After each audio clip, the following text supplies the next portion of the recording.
Welcome to today's video, everybody. It's time to dive into the S15, find out how bad the damage is, what we can do to fix it, how to prevent it from happening again. But I want to try and make an event in 2 days. So I'm going to try and pull all of this down today. I'm going to go over everything. I'm going to try to rectify the problem and put it all back on the loader truck tomorrow, and then Sunday go to a drift event. That's my goal. So let's get started.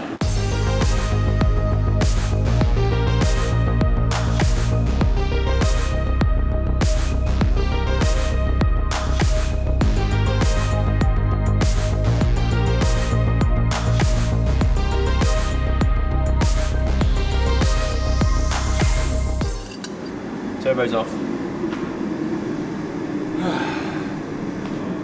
We can see we got a bit of powder here to clean off. So we'll get all that cleaned off and treated. Turbo's in really good condition still, which is good to see. I mean, I didn't think there wouldn't be any problems with it, but just want to make sure. Always a good time to check as well if you had any exhaust leaks. When you got your V-vents off like that, you can see that there's nothing there that it's been going past, so it's been sealing, which is nice to see. So that's it for now. I think the next step is, oh yeah, look. Yeah, we definitely started a fire, that's for sure. Get that wastegate out. I really hope the harness is okay. It looks like it's a bit charred up. Hopefully it's salvageable. Oh, this looks bad. Oh yeah. So it looks like the main fire occurred here, in this spot. So we're definitely wrapping this. And then the second one occurred down here. So yeah, you can see like, looks like it wasn't an oil fire, but mainly a plastic fire. Which is actually kind of good to see. I think we got away very lucky with that, all things considered. All right, this is going on the parts bench. So now we get a really good look at what's gone down here. It definitely seems like this was the main problem point. Seems like this is where most of the fire was. Now, we are very fortunate that this line is okay for the aircon. And it's because we had this DI sleeving on it, for sure. Look at this. This fire guard protected that for sure. Look at that. And then the DEI sleeving then started hitting this, which has the OEM shielding. Now, this is what I was worried about. This I don't care about. This is a vacuum line for the wastegate, right? This actually, the sleeving held up really well on this, it seems like. I can feel that the silicone in behind there is damaged and crushed, so this will get replaced. Let's look at it. Oh yeah, see, burned right through it. Look at that. So that's gone. Sleeving protected it as much as it could though. And then, damn it, that's not what I wanted to see. Our wiring loom has been pretty damaged. Really damaged, look at this. That's bad. Our front brake line copped a little bit. Not too bad, it's okay. Thank God for that, the brake line's okay. Just looks like this wiring loom, we're gonna need to go through that and check everything. Looks like that copped a bunch of heat. Yeah. I mean, this line, where does it go? It goes to the headlights. So it's not too bad, that line. It should be easy to repair. It just sucks. I'm gonna have to replace all that wiring there. For the most part, I think we got away very, very lucky. The only other damage is down here. The power steering lines got burnt a bit, right? Now, I don't understand how that happened because these were completely out of the way. Yeah, you can see fluid all in there, so look at this. So yeah, we're gonna have to pull those lines out, I think. I'm not liking what I'm seeing. I don't think I'm going to be able to fix this in time for the drift event now. It seems like the biggest issue was the wastegate. So the wastegate comes off here and it gets really close to here, right? I don't know why I didn't think it would be a problem with this loom being so close, actually. I'm really annoyed at myself for that. I'm really annoyed at myself for that. So the wastegate bolts onto the manifold like this, right? And then this is where the edge of the car is, and there's about this much of a gap. And I guess like that's just too close to that. And I should have heat wrapped this. If this was heat wrapped, it probably never would have done that. So lesson learned. Yeah, I'm really bummed about that actually. I knew better, but that's okay. We learned a valuable lesson.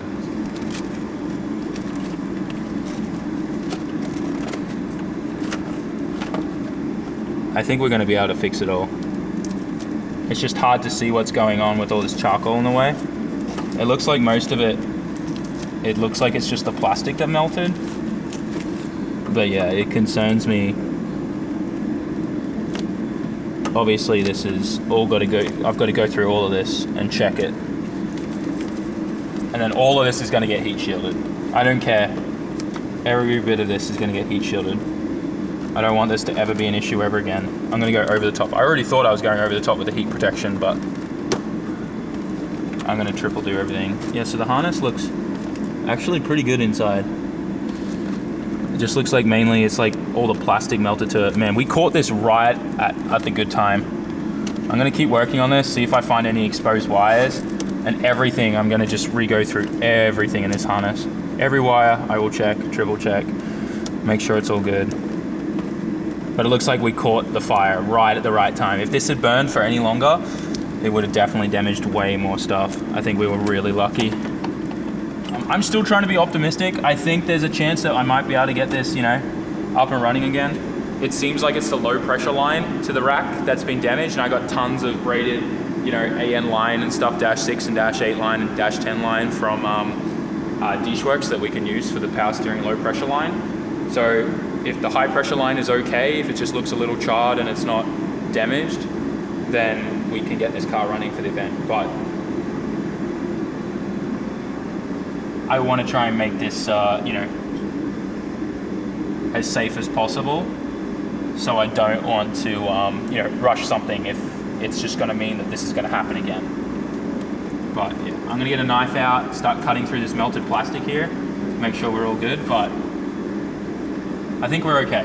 So I've been working for the last like 30-40 minutes on just separating this melted blob mess of wiring. It's really not as bad as it looks. Some of these wires are savable, others are not. My airflow meter wire, which I don't use an airflow meter anymore, so that's why we got the Link ECU. So this got, all the shielding got melted and destroyed off that. So if, you know, I still had an airflow meter, I'd probably be a little bit concerned, and that would need to be repaired. But I'm not too concerned about that. Other wires, like it just, yeah, completely destroyed. You can see like the copper's exposed and stuff. So I'm gonna replace those wires. We're gonna cut them, I'm gonna solder them, I'm gonna heat shrink them, do everything properly. And then all of this is gonna get heat sleeved. So it won't happen again, and we should be good. But another update is, if you come over here, I've already heat wrapped our wastegate dump pipe too. So this shouldn't be an issue anymore. If anything brushes up against that, yeah, it'll get hot, but it shouldn't melt and start a fire like that. It actually looks like no oil leaked out of the power steering lines, which is incredible. It seems like what caught on fire was the plastic and the coating on the lines themselves. The power steering lines aren't leaking. It was mainly just, yeah, all the wires and the plastic, and also the fire sleeving was on fire, which I thought was kind of weird. But I guess if it gets that hot and it's constantly on there, it will catch on fire. So that seems to be the biggest issue. Once I repair all the wires and stuff, I'm going to be wrapping it all as well in 3M electrical tape, the proper stuff.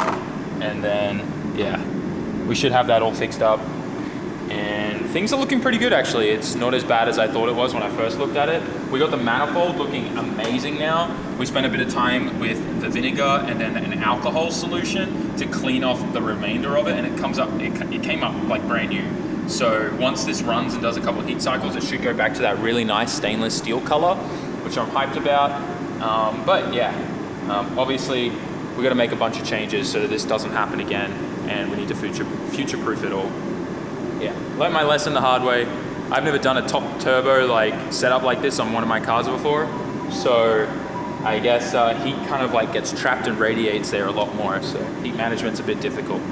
But yeah, we're learning as we go. We all make mistakes, so it's what happens. So a little bit of an update. All the wiring is now all fixed. In the end, I only had to repair 2 wires. The other 2 that were damaged were ones for an ABS sensor that was already cut off. So I just removed those entirely, repaired the wires that were damaged, retaped everything up. Now this is going to be going in a fireproof sleeving as well. So I've got all of that on order. I'm not going to have this car ready definitely for the drift event. If you come through here, I'll show you why.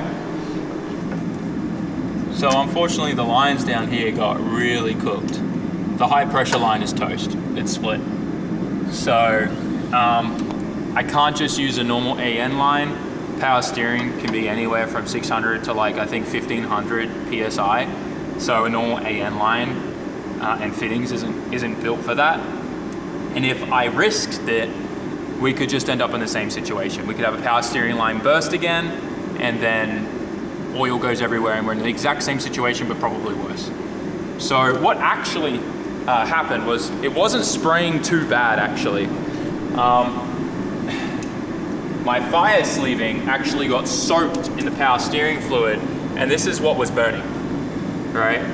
So, yeah. That's pretty much it. So, everything still needs a bit more of a clean under here, but for the most part, I fixed everything that I can today. I think I already showed you this, but I've already heat wrapped the external wastegate. I cleaned up the turbo and everything there that got a little bit of that fire deterrent stuff on there. So everything should be good now. We're just gonna have to order some of those parts to come in, and the fire sleeving and all that stuff, a heat shield. I wanna put a heat shield between the wastegate and the body of the car where everything is. So down in here, if you have a look down in here, the wastegate sits like here, and I want to have like something that just protects and hides all of it, like, and keeps this all behind it, just as like a, I don't know, a second layer to like help prevent it, and then we would be good. But that's where we're at. I can put everything back together right now and probably have the car running just without power steering. It's just not worth it. It's not worth the risk until I get all the heat shielding and heat sleeves and stuff for everything. So yeah, I think once again, out of everything, best case scenario, very easy to fix everything so far. Now I'm just gonna play the waiting game, wait for some stuff to arrive. I'm hoping I can get some stuff by end of next week. I'm gonna talk to Adam at Drift HQ and the guys there and see if they can get me some DEI stuff really, really fast. I'm sure they have a lot of this stuff in stock. My turbo beanie seems good. We'll be able to reuse this. Should be okay, no problems there. I just need to make sure it's dries out properly. Right now it is soaked in water from when we tried cleaning all the fire extinguisher dust. So once this dries out, it should be fine. Worst case scenario, I can order another one. It's not a big deal. All of this stuff I need to replace though. So I need all of this brand new. Yeah. Man, I'm so glad we had this. Otherwise we would have been in such more of a bigger issue. But yeah, I'm gonna get a lot more of this. The wiring's gonna all be protected under this as well, and we should be okay, and we should never have this problem again, ever. But yeah, everything, lesson learned. That's it, lesson learned from all of this.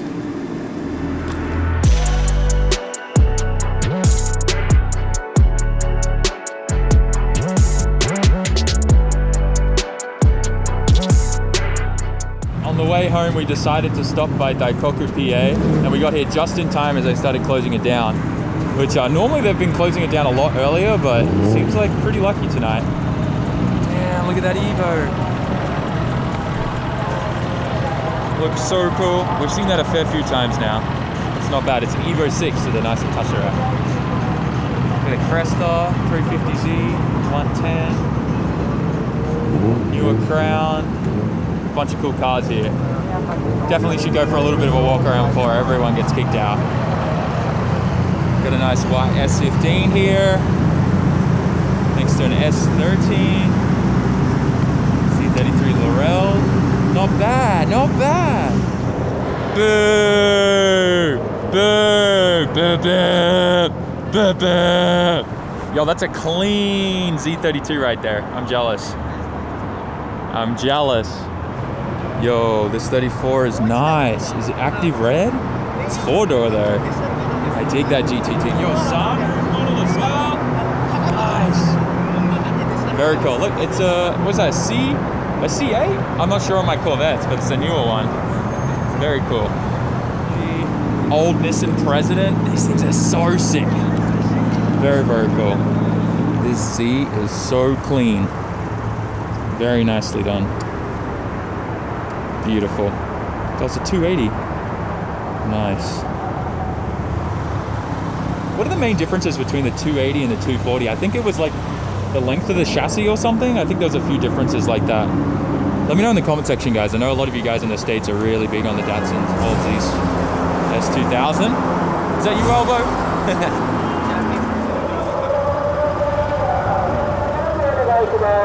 I'll translate what he said. He said, sorry, us boomers want to go to bed early. Please leave so we don't have to stay here. We want to go home and watch our favorite soap operas and go to bed. Or something like that, I don't know. No, I think he said he really wants to brush his teeth or something. No. Oh, that was kind of cool. What we need is a very nice loud rotary right now. I've always wanted to know what would happen if someone drifted the car park here. Right. Look at this cop on the motorbike all the way up the back there. He's waiting for those guys to come back to move their cars. Ain't gonna happen, buddy. Not for a while. They'll stay by the car and wait for you to come, and then they'll scold you. They'll give you a lecture, but I'm pretty sure they're Y plates. So, yeah. Good luck. I really feel bad for these dudes. They're about to get hardcore lectured by the guy on the bike. Oh, I feel for them. Back home now, guys, and I really hope you enjoyed today's video. I know it was a ton of talking and we went over a lot of technical stuff and just breaking down everything that went wrong in the S15, what was damaged, what needs fixing, what we're gonna do to fix it and prevent it from the future. I'm sure there's some really good information in there for someone else out there that you guys can learn from my mistake. One thing I love about YouTube is like we're able to make content like this that, yeah, sure, I made a bit of a boo-boo there and should have thought that all through. I'm still kicking myself how I didn't realize that that wiring loom was there. I think because of the aircon line that was there, it was hiding it and I forgot that it even existed there. And when I put everything together, I don't know, it slipped my mind because I knew that like I needed to put heat sleeving on that wiring loom. I just don't understand how I forgot that.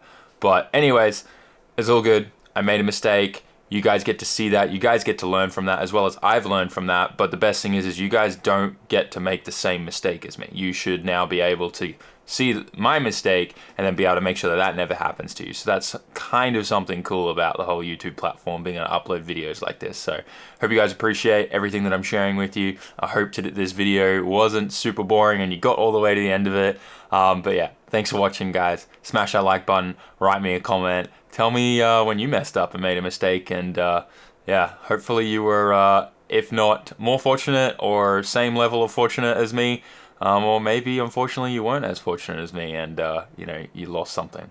But anyways, guys, thanks for watching. I'll see you in the next one. Peace out. Ciao, mata.